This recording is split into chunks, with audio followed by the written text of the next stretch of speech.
Hello, welcome to Paint by Blunders. Today is a slightly different one. We are going to be looking at Verdigris and what I would say the three most common ways to use it are.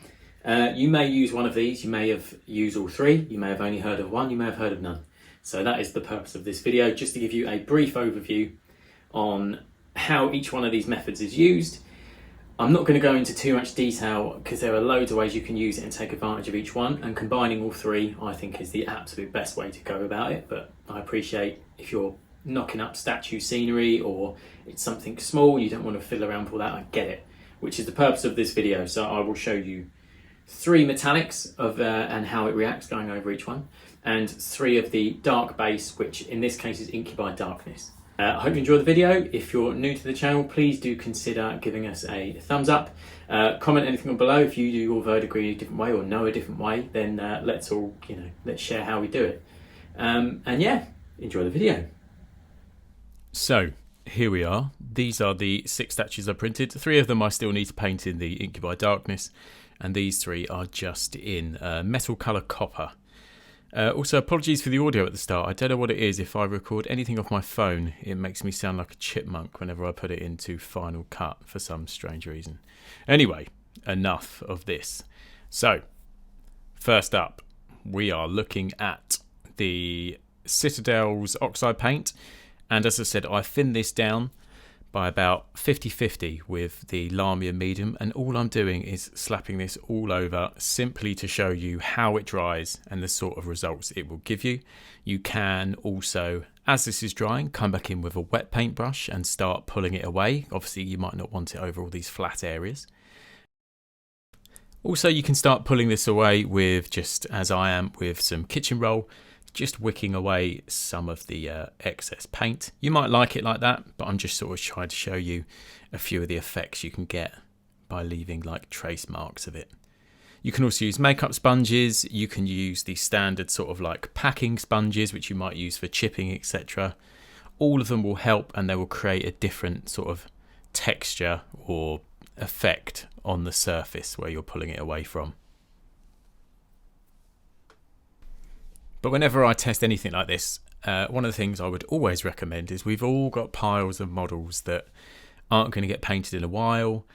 I've got, I think, this caribou model that I 3D printed, don't ask why, and it is like my test model. It has been re-sprayed about 5 times, and if there's something that I'm not too sure on and I want to test it first, whether it be a wash or an effect, I always use that thing first. So at this point, I'm going to say it's done for the purposes of this video. Great for just some background scenery. If you wanted to elevate it a bit more, you could easily come in and dry brush it with a little bit of silver just to add a bit of a rough edge.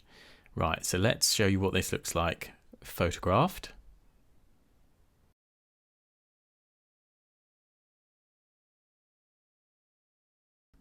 So next up we're looking at the dark background, and all I'm going to do this time is, instead of just smothering the model, I'm going to stipple it on.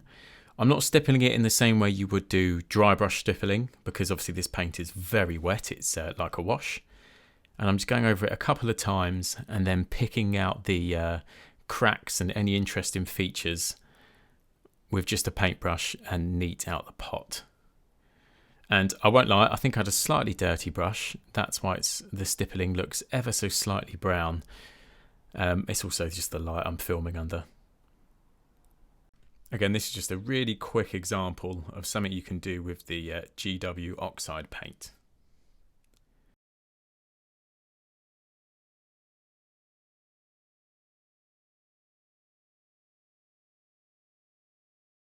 So the GW Oxide paint. Pros and cons. Pros would be that it's easy to find. You know, we're all used to using that sort of GW paint, etc. It is very easy to use. I would say, and I would swear by this, thin it down. Use a little bit of Lamia medium, or if you use any other mediums, thin it down a little bit. That'll help with, I don't know if you've ever used it neat before. Obviously I slapped it all over the thing just to show, but you can really, it's quite easy to get tide marks with it, and it can look like you've literally just gone for a brush, gone round the bolt or something like that. So I would always thin it down. It's so much nicer that way. Arguably, if you're going to thin it down to go around bolts and rivets, etc., oil wash all the way, and then just let that capillary action just go right around it for you. But it is convenient. It's acrylic, so you don't need to worry about thinners and stuff like that. And it's fantastic, and it's cheap. Really.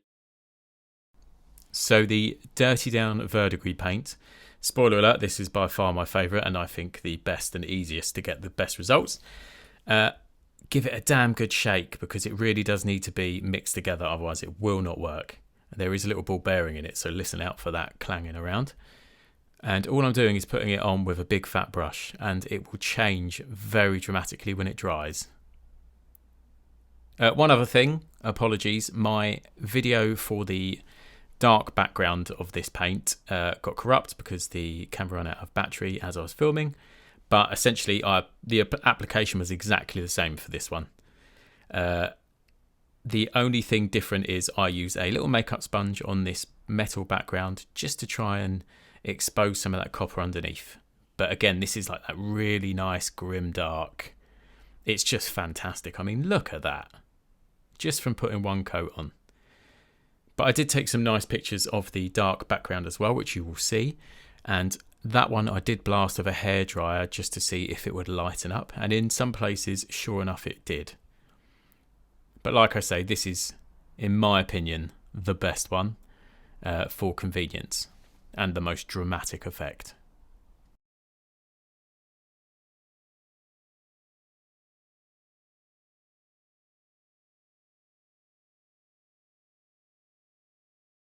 So, the Verdigris Dirty Down, pros and cons. Obviously, I would say it's the most expensive out of the three options.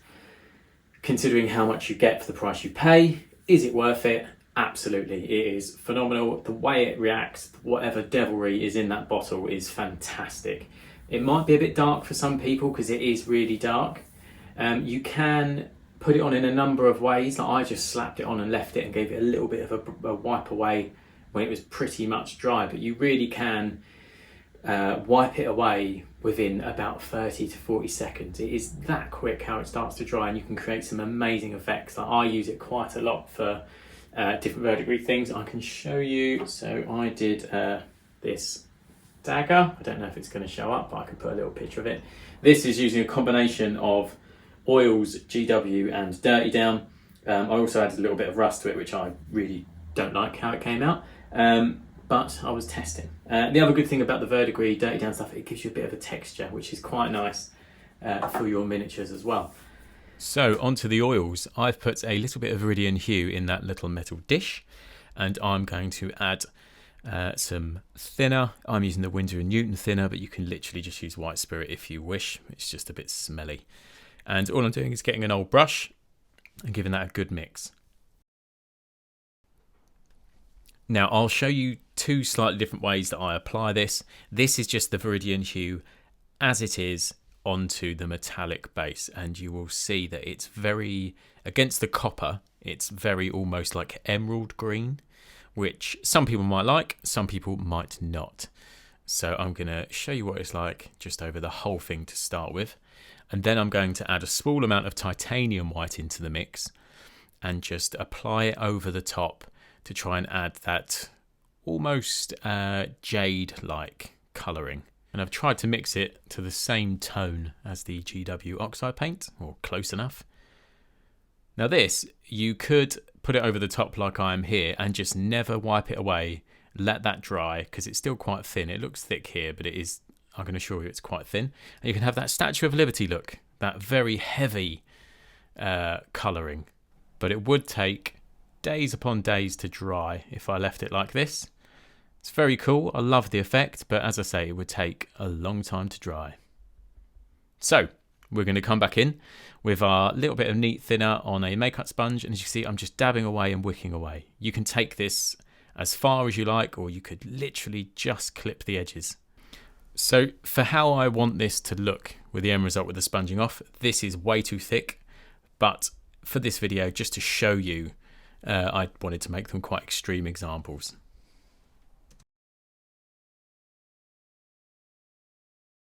Now, over the darker background, I'm going to use that same mix because I'm lazy, and just completely smother it to make it look like the Statue of Liberty. I am going to wick it away, but again, I would normally have this way thinner for how I want this to look at the end.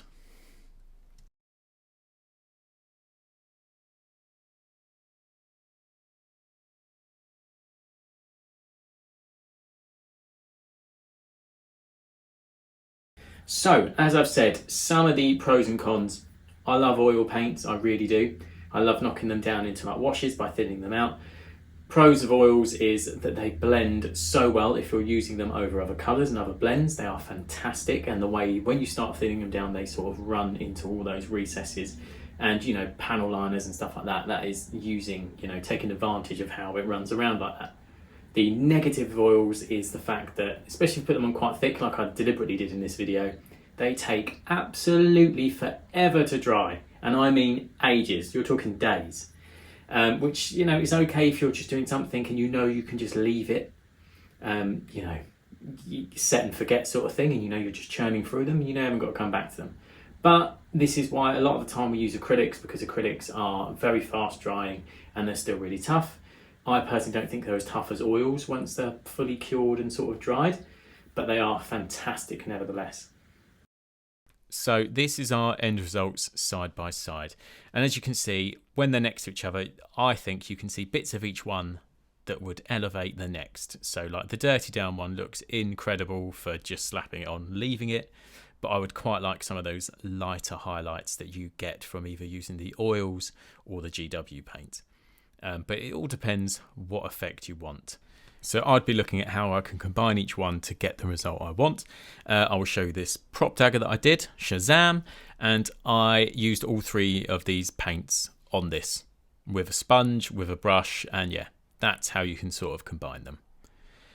So hopefully you like the video. If you like this style of thing, just testing things out and just seeing how they are, do let me know in the comments. And yeah, hopefully I'll see you on the next one.